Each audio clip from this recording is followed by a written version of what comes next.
이중적 존재라는 걸 좀 말씀드렸고, 흙으로 지음받은 인간이 신적인 존재, 놀라운 삶을 살려면 반드시 창조주 하나님께 정해주신 범위 내에서 살아야 됩니다. 이게 굉장히 핵심적인 겁니다. 율법이라는 게 다른 거 아니에요. 법이라는 것은 말아 이 범위를 말하는 거죠.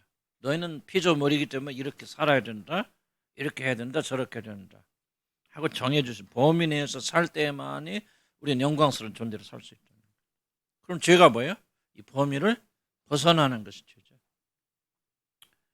진일께서 빚어진 인간이 하나님 형상을 가진 자로 살려면 하나님과의 올바른 관계 안에서 살아야 한다는 뜻입니다. 그래서 기독교 핵심은 관계에 있습니다. 관계는 다른 거 없어요. 하나님이 정해주신 범위 안에서 사는 걸 관계라고. 내 멋대로 살고 하나님과 관계할 수 없어요. 그건 똑같은 사람들이 하는 거죠. 창조자 피조물 관계는 항상 창조주께서 너 여기 안에 살아야 돼, 이렇게 살아야 돼. 범위 안에 살아야 됩니다. 인간의 본성이 굉장히 싫어하죠. 그래서 이것을 이 약속, 나는 이렇게 하나님이 정해주신 범위 안에 살겠습니다. 그럼 하나님께서 그래, 그러면 나도 네가 너에게 모든 영광과 축복 같은 살도록 해줄게. 이게 바로 언약입니다. 아담이 하나님과 맺은 언약.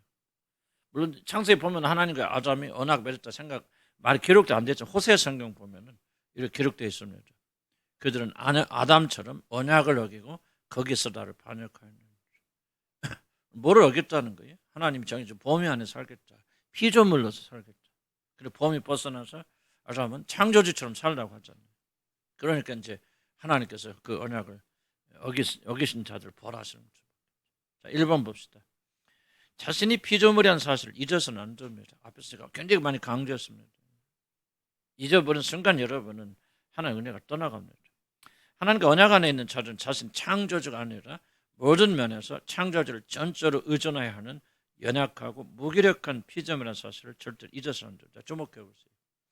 하나님께서 우리에게 고난을 주시잖아요. 고난이 주는 목적이 뭡니까? 여러 가지 있겠죠. 가장 중요한 목적은 고난은 우리에게 뭐를 가르쳐 주죠?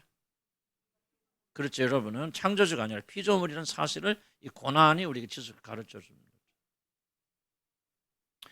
왜 우리가 이런 공부가 필요하냐면요. 고난이 오건 재난이 오건 이걸 해석하는 올바른 도구가 있어야 됩니다. 도대체 뭐가 잘못됐습니까? 왜 하나님 이런 고난을 줬습니까? 도대체 이 고난을 통해서 하나님께 내게 가르쳐 주시려고 하는 가장 중요한 레슨이 무엇입니까? 바로 너는 창조주가 아니고 피조물이야. 그래서 하는 것이 안 되는 거 있어요. 그렇게 노력해도 깨지는 거 있잖아. 너 모든 걸 그렇게 하려고 전부 오래전부터 계획해 왔지만 안 되지. 왜 안 되는 줄 알아? 너는 피조물이기 때문이에요. 그러니까 뭐예요? 낙심하고 절망하지 말고 내가 정해진 범위 내에서 사는 거 훈련해. 갈등이 뭐예요? 갈등 없어요. 갈등은 하나님이 정해주신 범위 안에 머물지 않으려고는 인간의 강력한 죄의 본성이 때문에 벗어나려고 그래요. 하나님께서 너는 피조물이야. 그러므로 너는 나에게 의지하고 순종해야 돼. 그러므로 뭐요? 선악과를 따먹지 마라. 여기 안에 있어야 그 사람이 하나님 영광스러운 존재로 살아가는데 그거를 벗어나려고 하잖아요. 벗어나려고 하고 벗어났잖아요. 그러니까 하나님께서 거기에 상응한 벌을 내리는 거죠. 인간 비극은 바로 이거예요. 피조물, 그래서 제가 강조 피조물이 잊어버리면 안 돼요. 우리 적어놔서 하나 주님 한 분만 붙잡고 나가야 되고 의지해야 되고 그다음 뭐예요? 순종하고 복종해야 돼요. 이거 굉장히 중요합니다. 그런데 많은 분들 순종, 복종 가르치라고 뭐 합니까? 우리가 무슨 신비적인 체험하게 되어주면 무슨 하나님의 영광을 우리 것을 만들 수 있다고 사단의 방법을 가르치고 있다. 신비주의가 달리 무서운 게 아니에요. 하나님의 길과 반대되는 길을 우리에게 주기 때문에 신비한 기적을 말하기로 아니 신비한 기적이 왜 기독교 안에 없습니까? 기독교에서 신비한 기적 배우면 기독교 다 무너지게 해요. 신비주의자들이 신비한 일을 말하기 때문에 잘못된 게 아니에요. 그것까지 싸잡아서 얘기하면 안 됩니다. 그들이 말하는 거 뭐냐? 이와 같이 이런 신비한 기적에 초점 맞추지. 정말 피조물로서 우리들이 기억해야 되는 이 부분을 강조하지 않기 때문에 그런 잘못이 일어나는 것이죠. 고난을 당할 때 어떻게 하면 이 고난에서 먼저 벗어나니까 무엇을 잘못했나? 내가 11조를 안 드렸나 뭐 드렸나? 이런 것에 너무 난 죄송한 편입니다. 하나님께서 11조 안 냈다고 그래서 내가 내 개인적 생각에 오해하지 마세요. 11조 안 냈다고 해서 막 뒤집어 넣어서 벌 주시고 뭐 그러나? 그럴 수도 있겠지만은 나는 조금 조금 다른 생각, 내가 이게 옳다는 생각이 아니라 여러분 뭐 목사님 잘못돼서 말은 나를 할 말 없어. 그런다. 개인적 생각, 우리가 믿는 하나님이 그것밖에 안 되었네.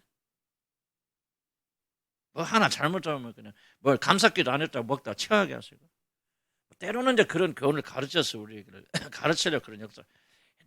너무나 우리가 그냥 이게 못든 일어나는 전 세계 모든 일들을 나의 행위에 연결돼서 모든 역사가 아니 사실 내가 뭐 주님께 기도 안 했더니 남북 전쟁이 일어났어요. 이게 웃은 얘기지만 많은 사람들이 웃은 생각해요. 이해 갑니까? 오, 이거 정말 고약한 생각들이고요.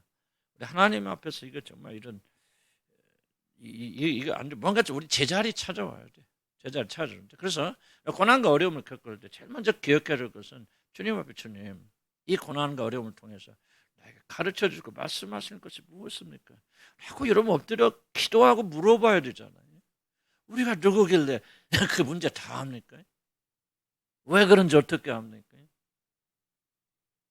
정말 그런데 이제 우리가 보편적으로 보게 될 때 하나님께서 어려움과 고난을 왜 우리가 허락하십니까?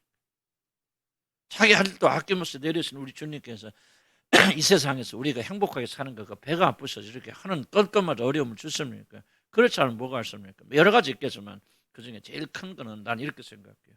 우리는 지속적으로 우리가 피조물이다. 우리가 마음대로 원해서 되는 것이 없다라는 것을 지속적으로 배워야 돼요. 그래야만이 뭐냐? 창조주 하나님께 우리는 겨우 무릎 꿇어요. 인간의 질서를 가볍게만 안 접니다. 여러분 뭐 하나님 만나고 친히 뭐 찬송하고 막 하니까 여러분이 이제 뒤에 이제 그런 얘기 좀 더 자세히 나옵니다만은, 그러니까 여러분 그게 여러분이라고 착각하면 안 됩니다. 그런 분야도 있지만 그런 영역도 있지만 우리 안에는 지독하게 하나님을 대적하는 강력한 원수되는 성향이 아직도 여러분 육신 안에 남아있다는 걸 잊어버리면 안 됩니다. 지속적으로 기억해야 돼요. 여러분들. 지속적으로 기억해요. 지속적으로 무릎 꿇려야 됩니다. 여러분 1분만 방송하면요 하나님의 마음에 두기를 싫어하고 하나님을 거절하고 거부하고 내 멋대로 살고 내 힘으로 살려간 죄의 강력한 힘이 여러분 1분도 안 걸려요. 몇 초 안에 여러분 다시 올라와서 여러분 삶을 파괴합니다. 그래서 우리는 끊임없이요 교회 나와서 말씀을 읽다가 나는 피조물이다. 아무것도 할 수 없는 무기력과 무능력해서 전적으로 하나님의 은혜가 필요한 그런 은혜가 필요한 사람의 사실을 지속적으로 기억해야 됩니다. 뭐가 필요한 사람이다? 은혜가 필요한 사람이다. 이것만 여러분 잊지 않고 살면 여러분 잘 넘어지지 않습니다. 있는 순간 넘어지지 자고 잡시다. 모든 면에서 창조주를 전적으로 의존하여 하는 연약하고 무기력한 피조물이라는 사실을 절대 잊어서는 안 됩니다. 저는 바로 자신이 이런 연약한 피조물이라는 사실을 잊게 만든 속임수입니다. 나는 하나님 없어도 살 수 있게. 이게 바로 끊임없이 속이는 거죠. 그러면 우리는 이 사실을 끊임없이 기억해야 됩니다. 우리는 하나님을 떠나는 순간 흙으로 돌아가게 됩니다.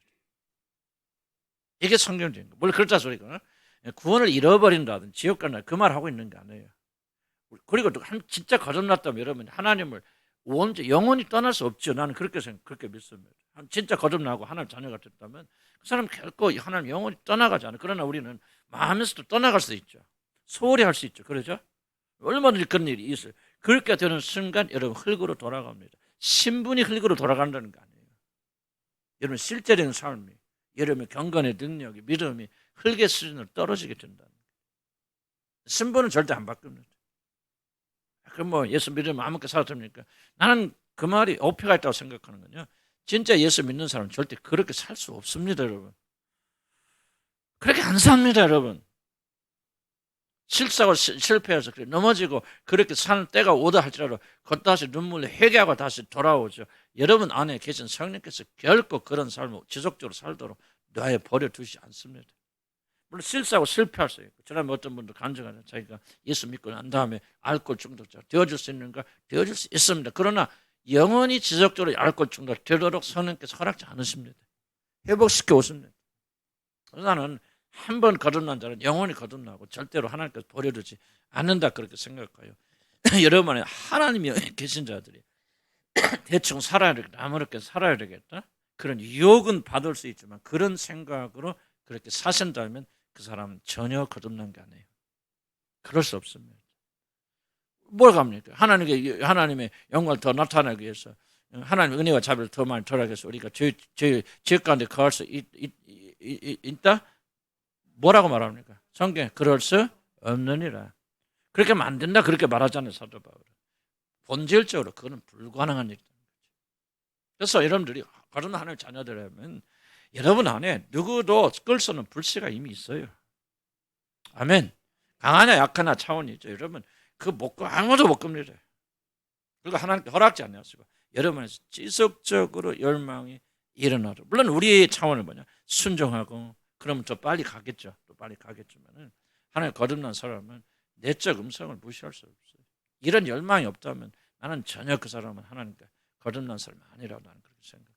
누가 그러냐 어쨌든 나는 모르고 내가 또 그걸 이야기하는 것은 내 책임도 아니고 내 의무도 아니에요. 그러나 여러분 싸울 수는 있어요. 그렇죠?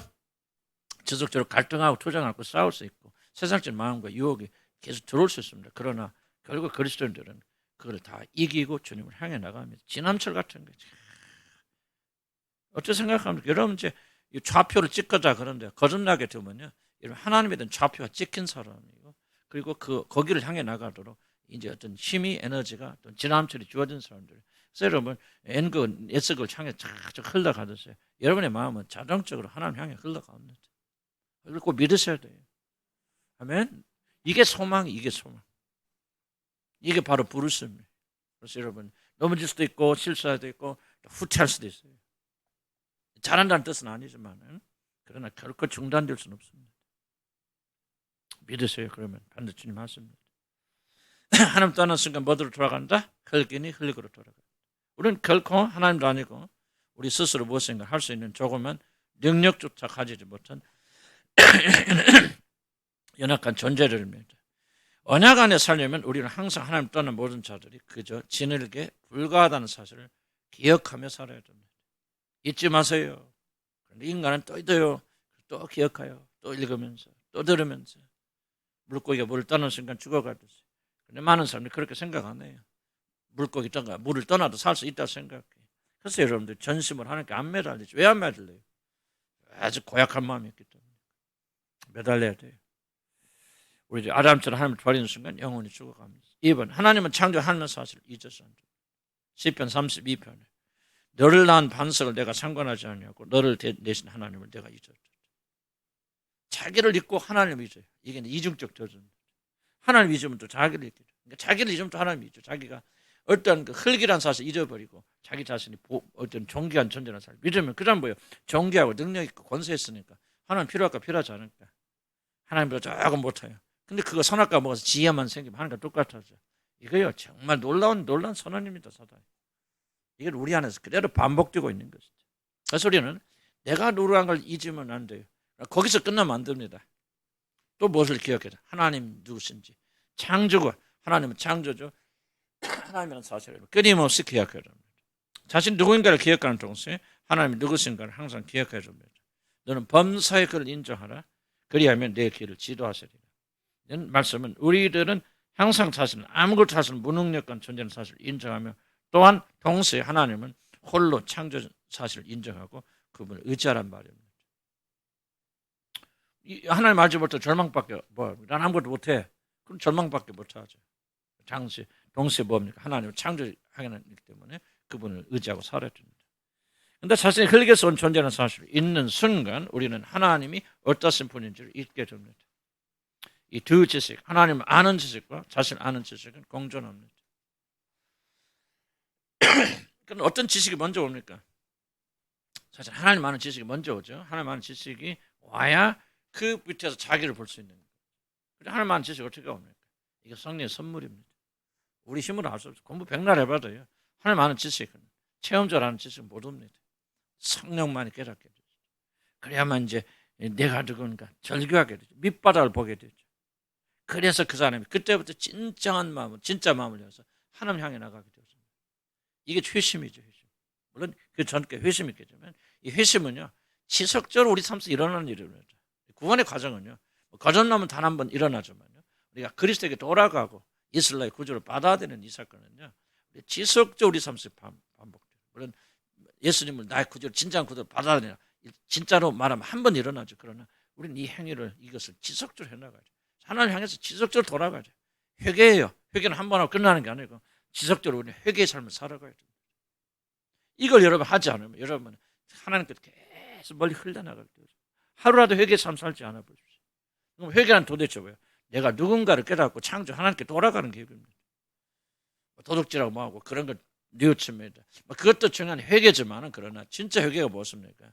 나는 흙이요. 아무것도 아니요. 무기력과 무능력해서 나는 살 수 없는 그런 자, 하나님 없이는 살 수 없는 자라는 사실을 깨닫고 하나님께 돌아가는 행위를 가르쳐줘요. 여러분. 그래서 호사에서 뭐라고 합니까? 하나님께 돌아가자 하기 전에. 뭔 말하죠? 힘써 여호와를 알자. 그는 우리를 찢으셨으나 도로 싸매실 것이요. 그는 우리를 찢었으나 뭐야? 사흘 만에 우리를 다시 회복시키시리라.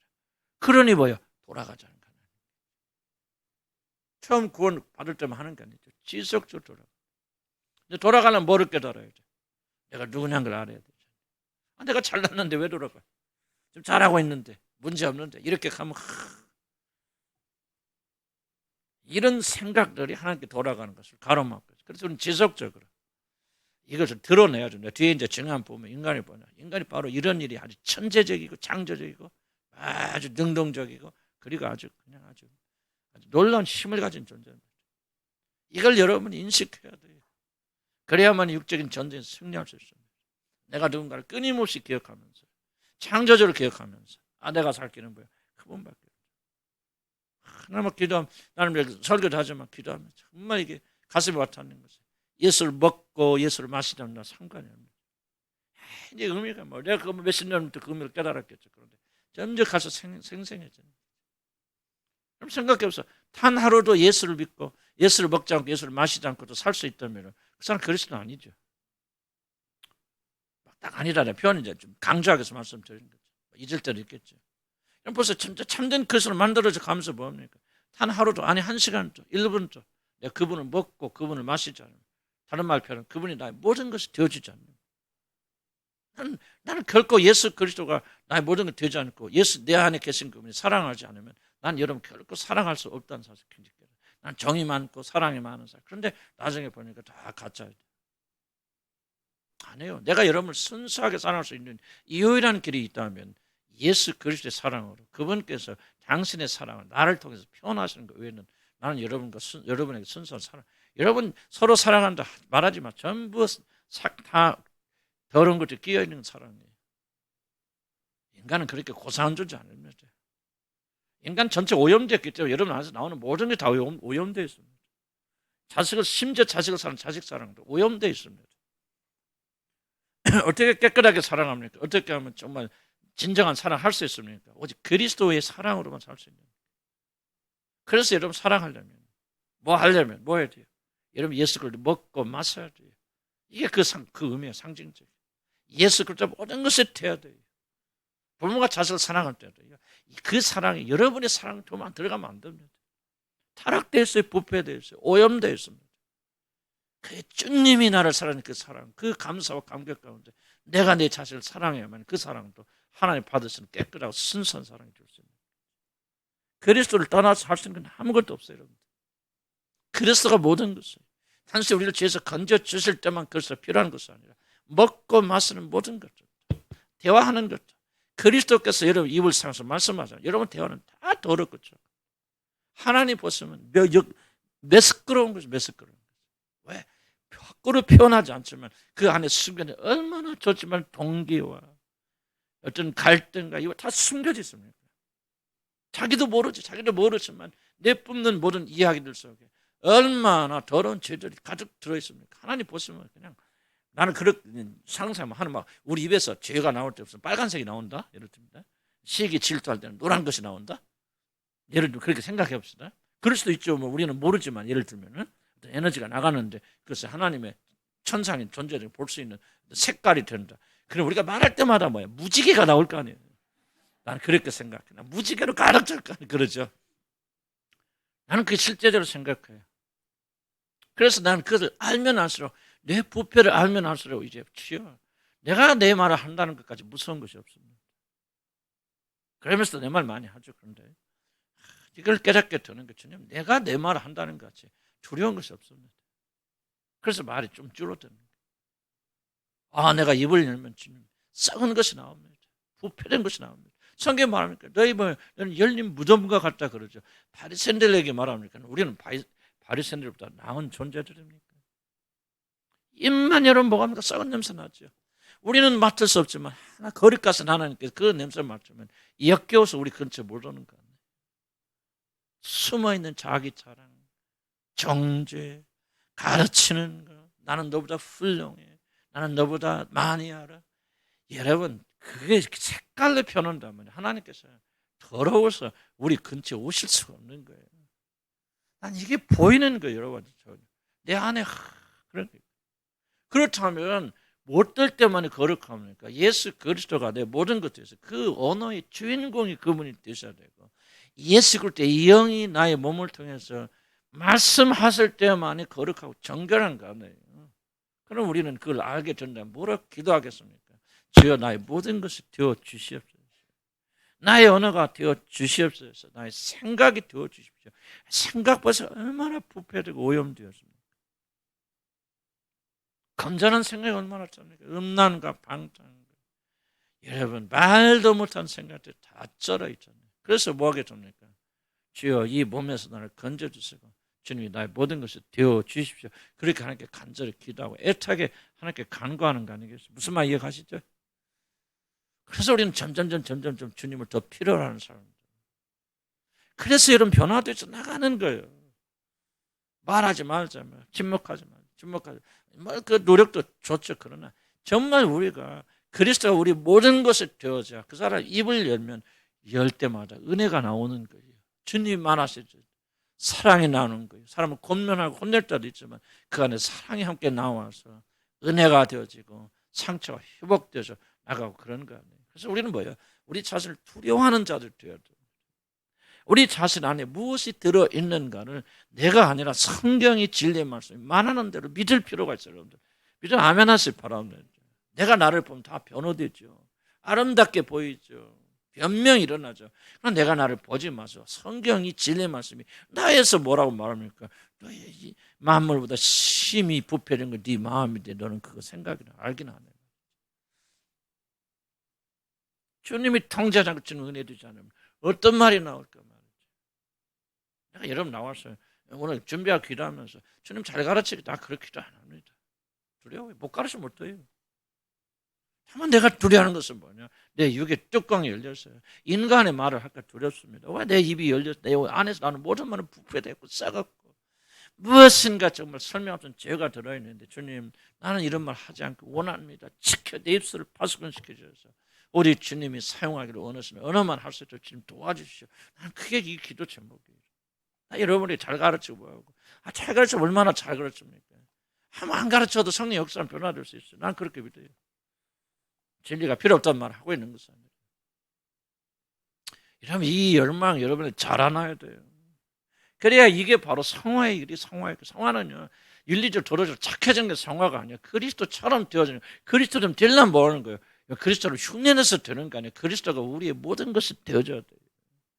그분을 알아야 되고 그분과 하나가 되고 그분이 우리의 모든 것이 되어질 때 우리는 복음을 살 수 있는 능력이 거기서 나오는 거예요. 믿으면 아멘 하시기 바랍니다. 아멘. 힘을 내세요. 힘을 내세요. 이 길을 가시면 주님이 도와줄 줄 믿습니다.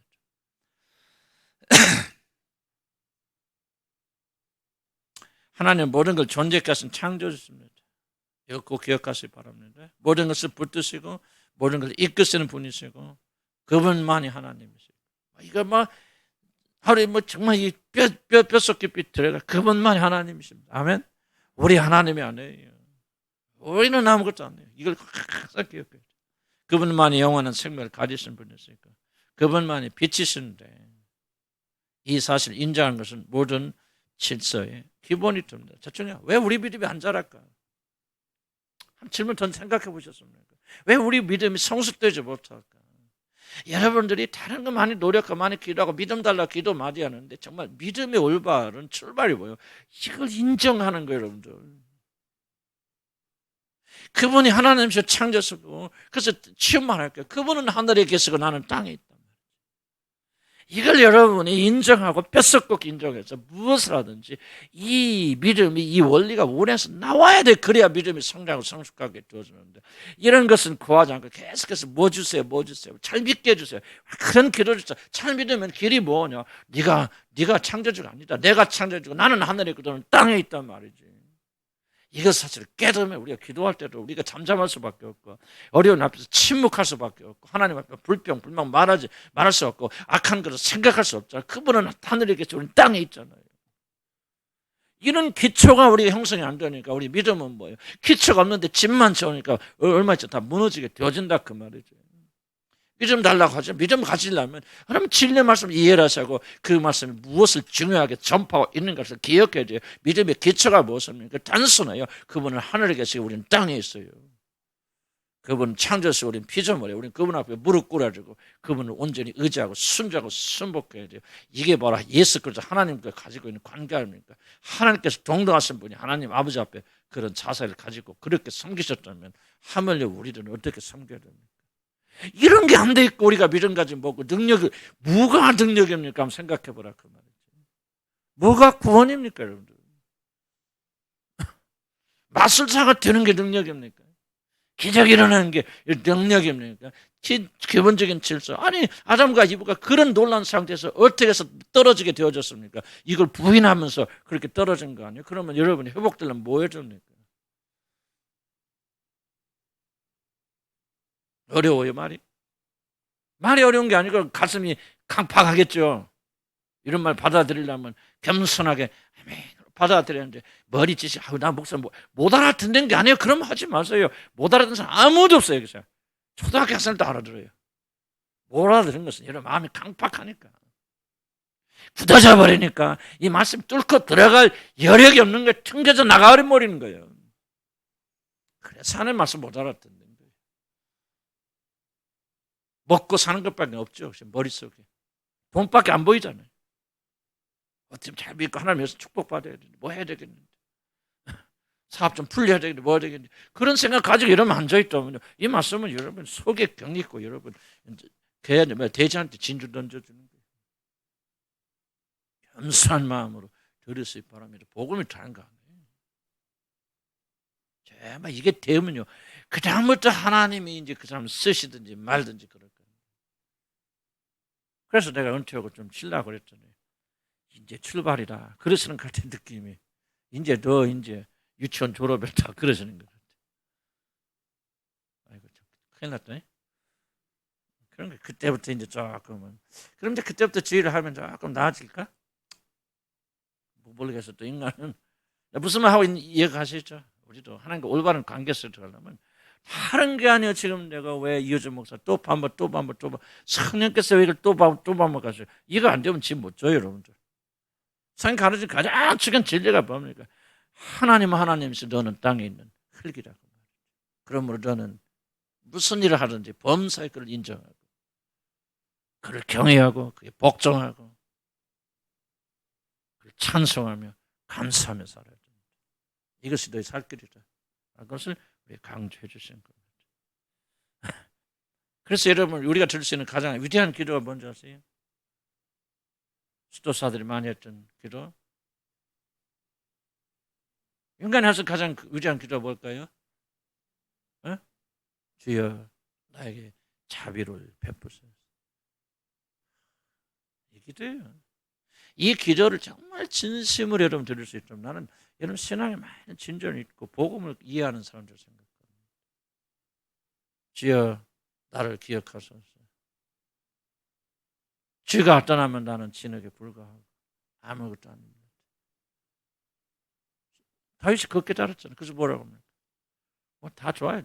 너 집이 난 엉망이고 너 저주가 막 끊어지지 않을 거야. 막 너희 막 대주에 막 그냥 너희 아내들이 막 욕을 당하고 그럴 거야. 막 그래도 그거 없애해 주세요. 그거 벌 내리게 해주세요. 그렇게 다윗은 안 하죠. 다 기도하면 뭐 기도하면 주여 주의 성실을 내게서 거두지 마시옵소서. 왜 다윗이 이런 기도했다고 생각하십니까? 이걸 알기 때문에 그래요. 내가 왕이건 뭐건 몇십 년 동안 하나님과 동행하였던 애언작을 먹은 뭐예요? 하나님의 영을 끌어가는 순간 자기는 흙이라는 사실을 다윗은 너무나도 깊이 깨달았기 때문에 죽어도 좋아요. 자식들 문제 일어나도 좋고, 나 우리 집안 나 왕에서 쫓겨나도 괜찮아. 그러나 한 가지만 하지 마세요. 주의 성신을 내게서 거두시 마시옵소서. 그렇게 절규한 거예요. 아무나 흉내내지 마세요. 그러나 어느 시점에 가면 내가 하나님께 드릴 기도는 이거 하나밖에 없다.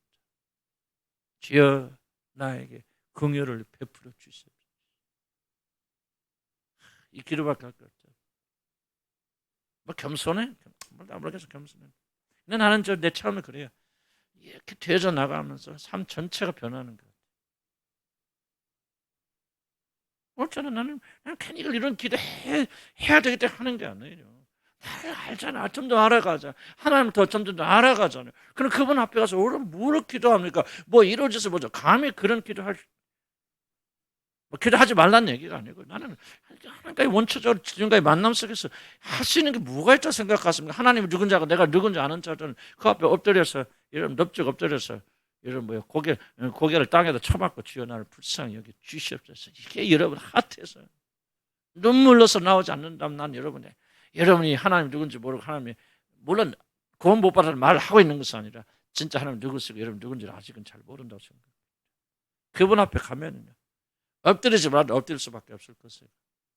다른 기도 어떻게 합니까? 주여 나를 긍휼히 여기소서. 자비를 베풀어 주시옵소서. 주여 나에게 자비를 베풀어 주시옵소서. 나는 이게 이제 어떤 의미에서 기도의 출발이 아닐까 그런 생각이 듭니다. 우리는 너무나도 뻔뻔해요. 은혜 보좌 앞에 담대히 나가라. 물론 다 믿음도 있고 다 있죠. 그런데 그거 몰라서 그런 거 아니죠. 제가 그거 몰라서 그럴 거 아니에요. 하는데 주님의 임재 앞에 들어가면 들어갈수록 뭐밖에 없어요. 나는 죄인이라는 사실이 드러나니까 나는 정말 무기력하고 무능력하고 악하고 타락되고 부패되어서 하나님 나에게 자비를 베풀어 주신 것 외에는 나는 그분 앞에 설 길이 전혀 없다는 사실을 깨닫고 믿음이 없어서 그런지 안 모르겠어요. 나는 내 삶의 여정이 주님과의 어떤 동행이었던 그런 여정이 그렇게 흘러가요. 기도 단순해져 갈수록 주여 나를 불쌍히 여겨주시고 주의 뜻이 내게서 이루어지게 하시옵시고 주여 내가 더 이상 사는 것이 아니라 당신이 내 안에서 당신의 삶을 사시옵소서. 내 생각이 되지 않고 오직 당신의 생각을 차게 하셔. 내 말이 당신의 말로 채우게 하시옵소서. 그러다가 또 조금 있으면 또 인간이 나오죠. 육에 어쩔 수 없어요. 그러나 또 가서 엎드려 회개하고 얼마나 큰일을 하느냐 하는 것은 우리가 진짜 관심을. 그러나 그때부터 이런 목회가 얼마나 성공하나 여러분 나가서 얼마나 많습니까? 전도하는 그거 신경 쓰지 않대요. 여러분 안에 계신 그분께서 전도할 일 있으면 전도하실 것이고 복음을 전할 일 있으면 전화해 줄 것이고 필립보서에 가라. 내가 가죠. 가서 몇 마디 하니까 또 주의 형이 또 그를 데려가시고. 그러니까 우리가 얼마나 큰일을 하느냐 하는 것은 그분의 일이지 나의 일이 아니에요. 나의 일은 얼만큼 내 자신 육신을 죽이고 그분이 내 안에서 살았겠습니까? 이게 좀 벅차잖아요. 나 이거 말하면서 내가 지금 참고 근데 하나만 속에서 이 감격이 올라오는 거예요. 말할 때만 이러면 안 되겠지. 삼세 그랬다. 그냥 울음이 올라오는 거예요. 내가 좀 참고 견디는 거. 감격이 있죠. 내가 죽는 것이 얼마나 기쁜 일인지. 물론 지금도 육신은 싫어합니다. 나 죽는 거 원치 않는 육신은 강력하지만 그러나 점점점 뭡니까? 내가 죽는 내가 얼마나 기쁜 것인가. 그분이 사신 내가 얼마나 기쁜 일이에요. 그러니까 뭐예요? 성격이 변하는 거 아니에요. 그런데 뭐 달라지더라 말이죠. 난 일생 분노 가지고 싸우고 지금도 분노가 그대로 있어. 나는 좋을 데 없는 사람 아니에요. 그렇지만 이게 주님과 가까이 나가면서 뭔가 나도 설명하기 좀 어려워요. 설명하기 어려운데 그렇다고 내가 완전히 변한 것도 아니고 아직 가야 될 길 많은 사람이지만 뭔가 내가 뭐 어째 이렇게 표현이 좀 이상한지요. 이거 내가 사는 게 아니다. 꼭 내 안에 다른 인격체가 사는 것 같은 좀 그런 느낌이. 그렇다고 완전한 게 아니고 오해하지 마세요. 그렇지만 뭔가 좀 이게 지금 내가 사는 게 아니고 마치 그냥 무슨 그러니까 나는 설명할 수 없는 그런 것들. 물론 여러분 이해 안 가겠지? 정말 이게 뭔가 난 좀 무엇이 쉬었나? 뭐였나? 하는 그런 좀 느낌 이런 것들이 조금씩 시작돼 나가는데 그러니까 나는 좀 내가 막 다 이론적으로 설명될 수 있는 건 아니에요. 근데 뭔가는 좀 다른 차원, 이게 믿음이구나. 그래서 내가 갈라디아 2장 20절 말씀을 조금 이해하게 되는 거예요. 이제는 나 사는 것이 내 안에 그리스도께서 사시는 거죠. 여전히 부패된 심령을 가지고 육신 안에 갇혀 있지만은 뭔가 내 안에서 주님께서 하여간 좀 지나면 조금 더 제가 더 잘 설명할 수 있을 텐데 그런 상황이거든요. 난 여러분이 그런 축복이 좀 일어났으면 좋겠다. 아멘. 그렇게 되어질 거예요. 더 이상 내가 사는 것은 아니다. 3번 봅시다. 주님께서 하나님께 정해주신 법들을 지키며 살아야 됩니다. 우리가 하나님을 인정한다는 거 뭐냐? 입으로만 내가 금방 얘기했지만 황홀경에 빠지는 감격하듯이 그것도 좋아하고요. 그러나 거기서 머문다면 그건 아무것도 아니죠. 하나님을 인정한다는 것은 뭐냐? 우리들이 그분께 정하신 법칙과 규례를 지킨다는 겁니다. 누구의 권위를 인정합니다. 나는 목사님의 권위. 근데 뭐 내가 한 말 안 지켜. 그럼 뭐 권위 안 인정하는 거죠. 그런 거죠. 우리가 하나님을 인정한다, 사랑한다 하면서 그분께 정하신 모든 법칙과 규례를 지키지 않는다면 그건 거짓말이다. 아담은 그분의 계명, 선악과를 따먹지 말라는 계명을 지킴으로 그 자신에게 주신 하나님의 그 놀라운 영광을 간직할 수 있었죠. 아담이 하나님께 드린 예배가 뭐예요? 아담이 하나님께 예배 드렸습니까? 예배 드렸나? 제사 드렸나? 제사 필요 없죠. 제사는 뭐 진단을 짓는 거니까. 그러니까 에덴 동산에서는 하나님께 뭐 우리가 지금 생각하는 제사의 개념, 죄인들이 나와서 그런 제사도 없고 없었죠. 그래 나는 아담은 예배를 드렸다 생각합니다. 무슨 예배 드렸을 거예요? 제사 드렸어. 그렇지. 순종의 제사. 선악과를 따먹지 않는 것이 아담의 예배였어요. 나는 그렇게 생각해요. 꼭 예배다 이렇게 표현은 좀 어색하지만 좀 확장해서 본다면 에덴 동산의 예배는 뭐예요? 순종. 자기 자신의 어떤 위치를 지키면서 범위를 넘어가지 않고 하나님 주신 명령과 규례를 지키고 순종하는 것이 사실 예배입니다. 그것이 예배니까 오늘 뭐 찬양하지 맙시다. 그 말이 아니에요. 우리는 지금 예배 달라졌죠. 왜? 그때는 죄가 없었어요. 타락되지 않은 상태에서 그런 예배 드리지만 타락된 이후에는 좀 달라졌겠죠. 좀 그렇게 해석하는 거예요. 제가 꼭 그것이 예배다는 정의를 내린 것은 아니고 아담은 예배는 순종함으로 예배를. 내가 뭐를 강조하기 위해서 이 말씀을 드리냐? 우리가 하나님 인정한다는 게 뭡니까? 하나님을 사랑한다는 게 무엇입니까? 황홀경의 어떤 체험이 있다고 생각하고 때로 그것이 필요하다고 생각합니다. 그것은 사실 아무것도 아니에요. 왜 그런 체험이 필요하냐? 왜 체험이 필요합니까? 순종하고 복종하기 위해서 체험이 필요한 것이지. 순종하고 복종하는 체험은요. 이건 종교적 신비주의에 불과합니다. 하나님, 예수님 사랑 생각하면서 맨날 뭐 하루 종일 울어보세요. 감격해서 여러분이 하늘 같은 느낌이 들지라도 그런 체험하는데 여러분의 순종에 아무런 진전이 없다면 여러분 아무것도 한 거 아니에요. 여러분 믿음의 꽃은 어디에 있었냐? 순종에 있어요. 순종. 요즘 아멘 하세요. 바람에 순종하기 위해서 우리 이거 하는 거예요. 지식에 있는 게 아니에요. 체험에 있는 게 아니에요. 지식과 체험을 통해서 뭐예요? 순종한 자로 되어야 되기 때문에 그래요. 그래서 우리 인간은 뭐예요? 반드시 하나님 정해주신 법도 안에 살아야 돼요. 이게 뭐예요? 우리 피조물은 피조물의 위치에서 창조주 하나님을 사랑하고 의지하고 의존하고 순종하고 복종하는 삶을 사는 게 이것이 바로 법도예요. 이 법도를 어기면은 그때부터 이 생의 모든 데서 문제가 일어나게 되어진다는 거죠. 그런 아담은 언약을 깨버렸다는 거죠. 그래서 우리는 하나님을 인정한다는 사실, 의존하고 사랑한다는 사실을 그의 계명의 복종함으로 우리가 증명합니다. 그런데 우리에게 주신 이 신학에 와서 가장 큰 계명이 뭐죠? 한마디로 앞처럼 내 이웃을 내 몸, 하나님을 사랑하라. 내 이웃을 내 몸처럼 사랑하라. 우리에게 주신 가장 큰 계명, 이웃을 내 몸처럼 사랑하라. 그래서 우리가 정말 이게 사랑의 공동체가 되어야죠. 우리 이런 것들이 기초가 안 되어주면 사랑을 못 이룹니다. 예수님의 12 제자 봅시다. 그들 성령 받기 전에 사랑을 잃지 않죠. 죽은 자를 살리는 능력까지 받아도 하나 안 되잖아요. 그런데 성령께서 부어주셨어요. 얼마나 아름다워요. 이 사도행전 보면요. 그들 연합하는 그 바울이 그냥 아주 갑자기 스타로 전국이 아니겠죠. 전 세계 스타로 떠오르잖아요. 예루살렘의 사도들은 상대적 아무것도 아닌 것들이죠. 그런데 그들이 나누는 사랑의 교제를 보면요.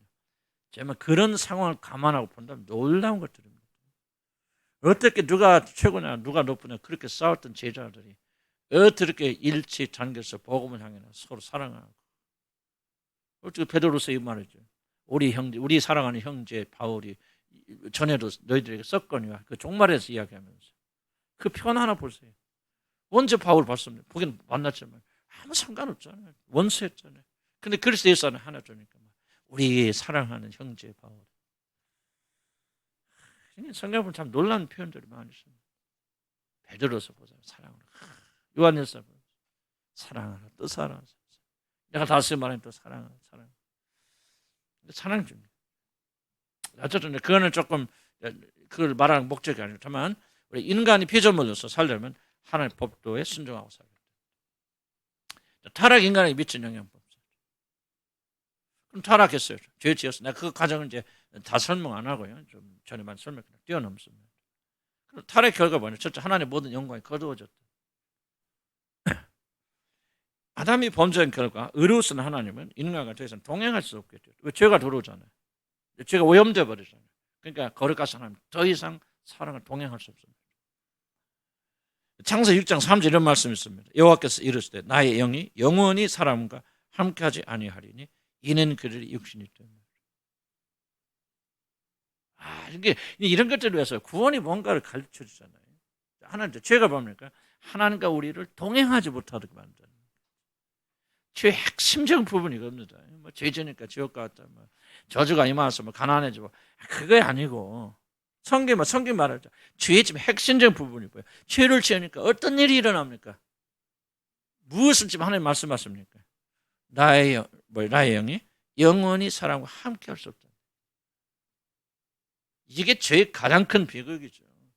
왜 우리가 죄를 이렇게 심각하게 다뤄줍니까? 죄는 뭐를 극적으로 방해하기 때문에 하나님과의 동행을 극적으로 방해하기 때문에. 그럼 죄를 지니까 막 우리가 가난해졌어요. 죄를 지니까 막 가정이 시끄럽고 죄를 지니까 건강 안 좋아요. 그래서 죄를 없애려고 생각하나 여러분 지금 미신 섬기고 있는 거 잘못 섬기고 있는 거 아니에요? 왜 죄를 여러분들이 심각하게 생각합니까? 죄가 있으면 뭐 그냥 받을 돈 못 받고 떼어먹다든지 또 우리 아이들 아프다든지 또 뭐 그냥 남편이나 여러분의 사업이 잘못된다든지 또 막 갑자기 건강 잃어버리니 그러니까 막 열심히 회개해서 막 회복하자. 그거는 전부 미신이죠. 하나님과 아무런 상관. 난 여러분 내 말이 과정에서 말씀드리는 거예요. 그것도 있을 때는 그런 것이 여러분의 마음에 주가 되어진다면 여러분 하나님 섬기는 거 아니에요. 왜 우리 믿는 자들, 참으로 거듭난 자들이 죄에 대해서 그렇게 심각합니까? 그리고 왜 그렇게 심각해야 됩니까? 죄는 일본어로 그리고 가장 심각하게 뭐를 방해하냐? 그리스도와 여러분의 연합을 깨기 때문에. 하나님과 연합을 죄가 있는 곳에는 하나님이 거하실 수가 없어요. 그러니까 이브가 죄 지으니까 슬퍼하시면서 주님 떠나가시잖아요. 에덴에서 쫓아내시잖아요. 왜 쫓아냈습니까? 하나님이 더 이상 죄인들과 동행할 수 없기 때문에 쫓아냈습니다. 구원이 무엇입니까? 구원의 궁극적 목표가 무엇입니까? 뭐가 회복되는 것입니까? 하나님과 동행이 회복되는 거예요. 구원은. 천국 가는 거 이게 문제가 아니에요. 잘 먹고 잘 살 건강해지는 게 이게 구원이 아니에요, 여러분들. 하나님 역사하셔서 여러분 뭐 잘하게 하시고 먹을 거 뭐 하게 하시고 이게 여러분 구원이 아니에요. 구원은 하나님과의 동행을 가능하게 만들어서 이 선언 보세요. 하나님께서 뭐라고 하면서 나의 영혼이 뭐라고 영원히 사랑과 함께하지 아니하리니 이렇게 죄가 심각하다는 얘기예요. 우리 주 예수 그리스도 하신 일이 뭡니까? 영원히 불가능한 일을 이렇게 해놓으신단 말이에요. 그래서 동행하실 뿐만 아니라 더욱더 놀라운 게 뭐죠? 우리가 예수 안에 예수가 우리 안에 거하시고 예수가 하나님 안에 예수가 거하심으로 단순히 동행하는 것이 아니라 우리가 하나님 안에 우리 안에 거하시는 정말로 놀라운 축복이 우리에게 주어진다. 이걸 우리가 어찌 육으로 깨닫겠습니까? 어찌 이 의미를 우리가 1억 분의 1이라도 알겠습니까? 이 구원은 놀라. 아니 이렇게 엄청난 것을 듣고 우리가 구원에 대해서 말하면서 먹고 마시고 그런 거 필요 없단 말 하고 있는 것이 아니라 그런 것을 추구해야 되겠습니다. 좋은 것을 듣고 정말 별 볼 일 없는 걸 짓고 그거 붙잡고 발부터 쳐야 되겠습니까, 여러분들? 여러분, 구원이 뭐냐? 여기서부터 구원받아야 된다 그 말입니다. 먹고 마신 것 외에는 할 수 없는 그런 육신으로부터 해방돼야 된다 그 말이에요, 여러분들. 건강 외에는, 안전 외에는, 먹고 사는 거 외에는, 돈 외에는, 그것 때문에 하나님 믿고 하는 그런 저주에서 해방되는 게 구원이라 그 말이에요. 이해가세요? 여기서 해방되지 못한다면 이런 불교 다닌 사람이 기독교에 들어왔기 때문에 구원받는 게 아니라 그 말이에요. 기도 안 뜬 사람이 와서 기도하니까 구원받은 게 아니라 그 말이에요. 음란하고 방탕하던 하던 사람들이 그걸 안 하니까 구원받은 게 아니라 말이에요. 구원은 뭐냐? 전혀 꿈에도 구원받지 못한 사람이 꿈에도 가지지 못한 열망, 어떤 열망? 하나님과 하나 되는 열망이 부어진다 그 말이에요. 구원받은 사람들에게. 물론 이게 처음부터 완전하진 않죠. 그러지만 부어져서 날마다 이 열망이 자란다 그 말이에요. 나는 그런 의미에서 보면 여러분 가운데 몇 명이 구원받나 모르겠어요. 나는 모르겠어요. 여러분들 진짜 몇 명이 구원받았어요. 그런데 나는 알아요. 나는 구원받던 걸 왜 압니까? 내 안에 전에는 상상할 수도 없어. 이 열망. 병이 들어도 죽어도 좋습니다. 이래도 좋습니다. 또 병이 들고 그러면 또 나도 또 힘들어지겠죠. 인간이. 그러나 지금 주님, 내가 한 가지 바라는 선. 그렇죠. 시편 기자 바랍니까? 내가 주의 전에 가 성전에 가 주의 아름다움을 사모하는 것이에요. 성령 여러분에 계시지 않으면 어떻게 그런 일이 일어납니까? 한번 생각해 보세요, 여러분. 이런 마음이 조금이라도 있고 이런 것이 그냥 지나가는 생각이 아니라 그래도 여러분이 잘하고 있는 것을 느끼신다면 한번 여러분 생각해서 과거에 여러분이 어떤 사람이었길래 여러분 안에 오늘 이런 마음이 싹 트고 잘하고 있습니다. 무슨 말이 가시죠? 이건 여러분이 영원히 구원받지 않으면 일어나는 일이 아니에요. 지금 여러분이 앉아있느냐가 중요한 게 아니에요. 여러분이 얼마나 여러분 개인의 행복을 위해서 정말 금식과 철회하느냐 이게 중요한 게 아니에요. 중요한 것은 하나님의 성령만이 하실 수 있는 복음의 핵심. 첫 번째 죄가 뭐예요? 하나님과 여러분 분리시키는 거예요. 구원이 뭐예요? 하나님과 여러분 하나 되게 만드는 거예요. 얼만큼 영혼의 깊은 중심에서부터 하나님과 하나됨을 간절히 사모하십니다.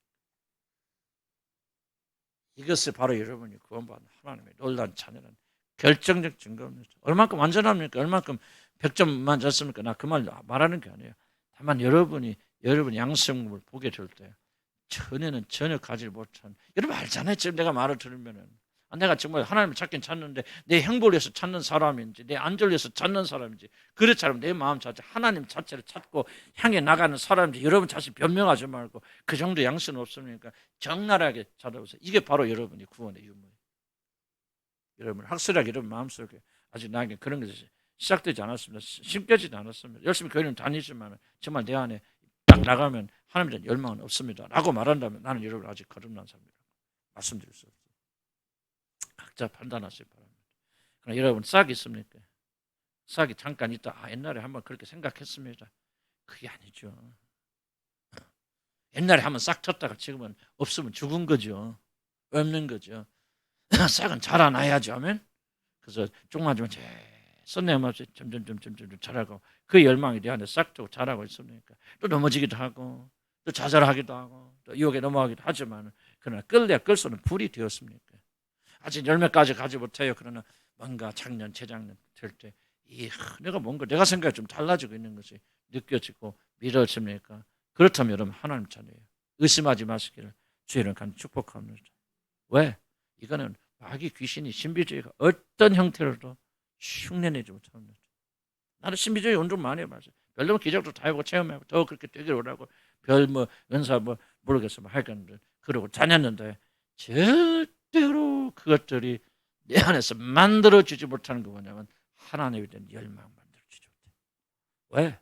하나님부터 온 것이 아니겠죠. 참 성령 역사는요. 여러분 그분이 끌고 나가셨어요. 예수 그리스도 먹고 마시고 생명의 떡이신 그분을 향해 갈수록 만드는 게 성령의 역사입니다. 믿으면 다 같이 아멘. 화장실 다녀오십시오.